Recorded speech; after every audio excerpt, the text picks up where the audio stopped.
সারা দেশে operation devil hunt চালানো প্রসঙ্গে স্বরাষ্ট্র উপদেষ্টা লেফটেন্যান্ট জেনারেল অবসরপ্রাপ্ত জাহাঙ্গীর আলম চৌধুরী বলেছেন, ডেভিল হান্ট যতদিন থাকবে ততদিন পর্যন্ত অপারেশন চলবে।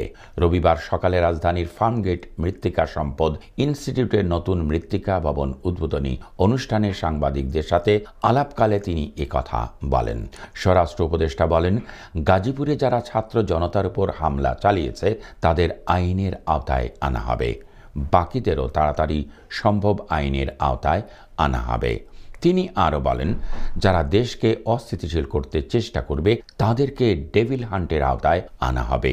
গত শুক্রবার রাতে গাজীপুরে পতিত ফ্যাসিস্ট সরকারের মন্ত্রী আ.ক.ম মোজাম্মেল হকের বাড়িতে শিক্ষার্থীদের উপর সন্ত্রাসী হামলার পর নড়েচড়ে বসে স্বরাষ্ট্র মন্ত্রণালয়। ঘোষণা দেয় ডেভিল হান্ট অপারেশনের।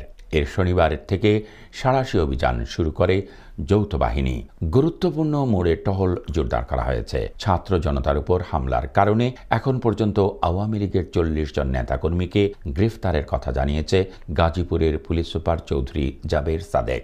পুলিশের 5 ঊর্ধ্বতন কর্মকর্তাকে গ্রেফতারের প্রসঙ্গে স্বরাষ্ট্র উপদেষ্টা বলেন, যাদের গ্রেফতার করা হয়েছে তাদের অপরাধ দেশবাসীর জানা আছে।